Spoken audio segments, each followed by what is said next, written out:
आज की जो प्रेस कॉन्फ्रेंस है उसको बुलाने का उद्देश्य ये है कि एसओजी द्वारा एक जांच की गई जिसके अंदर की बंसीलाल उर्फ प्रिंस सैनी, उसके डायरेक्टर हैं दूसरी ममता भाटी और एक मैनेजर दिनेश बागड़ी, इन 3 लोगों को गिरफ्तार किया गया है। काफी लंबे समय से एक प्रकरण भोपालगढ़ के अंदर और उसके आसपास के क्षेत्रों में चर्चित था, जिसके अंदर की स्कॉर्पियो देने की बात चल रही थी कि 5-6 लाख रुपए के अंदर स्कॉर्पियो को बांटा जाएगा। लगभग 200 स्कॉर्पियो देने की बात थी। और आश्चर्य की बात है कि इस तरह की चर्चा में जो वीडियोस देखने आए सामने एसओजी के सामने, उनमें 30-30 हजार व्यूअर्स ने उन वीडियोस को देख रखा था। और उस पूरे क्षेत्र में काफी एक तरह से एक डिबेट चल रही थी कि ये ठगी कर रहा है या नहीं कर रहा है, और दूसरी तरफ से दावे हो रहे थे कि ये गाड़ियां बांटेगा। जबकि ये बहुत साधारण तरीके से समझा जा सकता था कि कोई डिपॉजिट्स नहीं ले सकता। जो बड्स एक्ट है उसके अंदर किसी भी प्रकार की कोई भी डिपॉजिट लेना, एक पर्टिकुलर लिस्ट है, उसी के जो लोग हैं वही लोग डिपॉजिट्स ले सकते हैं, बाकी कोई भी व्यक्ति डिपॉजिट्स नहीं ले सकता। ये simple case of buds act था। इसके साथ में जो इनके जो अकाउंट में जो पैसे थे और जो इनकी वेबसाइट थी, इनका जो काम करने का तरीका था, उससे बिल्कुल स्पष्ट था कि ये ठगी करने वाले थे। तो जब एसओजी की जांच हुई तो उसमें स्पष्ट था कि प्रिंस सैनी नाम का व्यक्ति जो है वो आम लोगों को ठग रहा है। और इस जांच के पश्चात एसओजी में मुकदमा दर्ज करके इनको गिरफ्तार किया गया है। जो इसका काम करने का तरीका था वो ये था कि वो लोगों में विश्वास पैदा कर सके। इसके लिए बड़े बड़े आयोजनों में जाना, स्कूलों में जाना, डोनेशन जैसी चीज को सामने भी आई, जो जांच में सारी बात सामने आएगी। और बहुत सारा कैश में काम किया, कोई भी पैसे जो है अकाउंट्स के अंदर नहीं आ रहे थे। और जो लास्ट में अलार्मिंग चीज थी वो ये थी कि करीब 2360 रुपए की एक स्कीम चला दी, जिसके अंदर की एक सो कॉल्ड सोशल मीडिया के सर्विसेज का नाम दिया, जबकि वो ना तो वेबसाइट बनी हुई है, ना ऐप बनी हुई है, ना उसका कोई बेस है।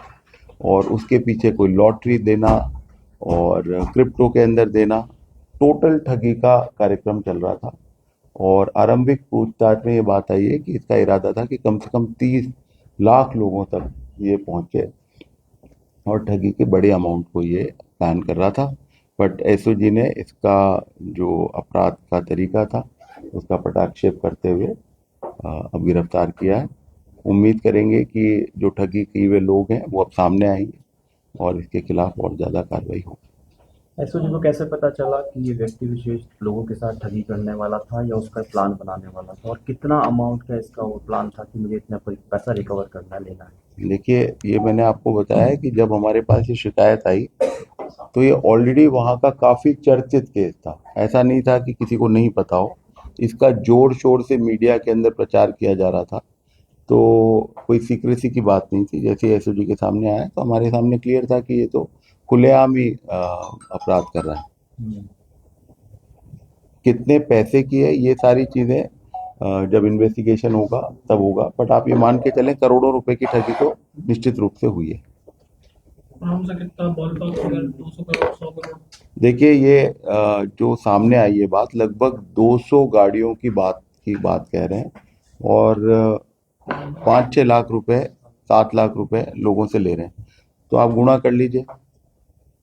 उसमें भी जो आरंभिक पूछताछ है उसमें आई है कि लोगों ने 6 लाख रुपए से भी ज्यादा, कई लोगों ने 25-25 लाख रुपए भी दिए हैं।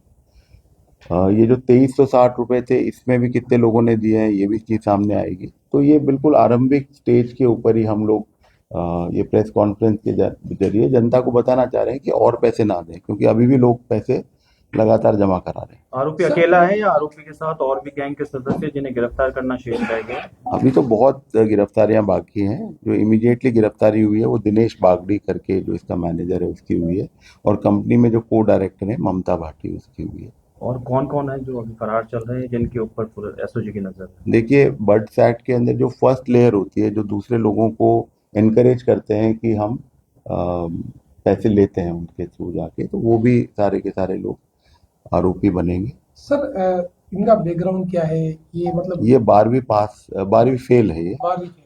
12वीं फेल है। ये इससे पहले भी इस तरह की कोई स्कीम चलाने की इसके बारे में जानकारी आई है। सर कोई मुकदमा वगैरह इनके खिलाफ पहले भी दर्ज हो चुके हैं इस अभी तरह के? मुकदमा अभी भी रिसेंटली दर्ज हुआ था, पहले भी दर्ज हुआ था, तो कुछ मुकदमे दर्ज हुए हैं, क्रिमिनल रिकॉर्ड है। इनकी मॉडस ऑपरेंडी क्या थी, कैसे ये लोगों को बताते थे कि इतने कम पैसे में ये वैक्सीन प्रोवाइड करा रहे हैं? इनकी मोडस ऑपरेंडी ये थी कि इन्होंने ये भ्रमजाल फैलाया है कि इन्होंने अपने बिजनेस मॉडल से बहुत ज़्यादा पैसा कमा लिया है, और जो लोगों ने कैपिटल रेज करने में या कंपनी की सहायता करी, उनको ये फायदे के रूप में या एक रिवॉर्ड के रूप में इतना एक स्कॉर्पियो देंगे।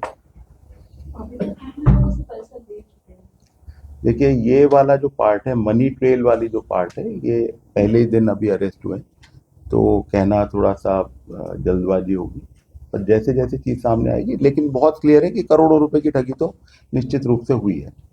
तो ये कितने लोग थे जो इस पूरे काम में लगे हुए थे? मैंने आपसे बताया कि ये कन्विंस कर रहा था लोगों को। अगर आप वीडियोस भी देखेंगे, जैसे आपके सामने ही, अगर आप लोग खुद ही एक सेकंड देखें, आप सिर्फ प्रिंस सैनी नाम से आप गूगल में सर्च कर लें, कितने तरह के वीडियोस और कितने तरह की बातें आपके सामने इमीडिएटली आ रही हैं।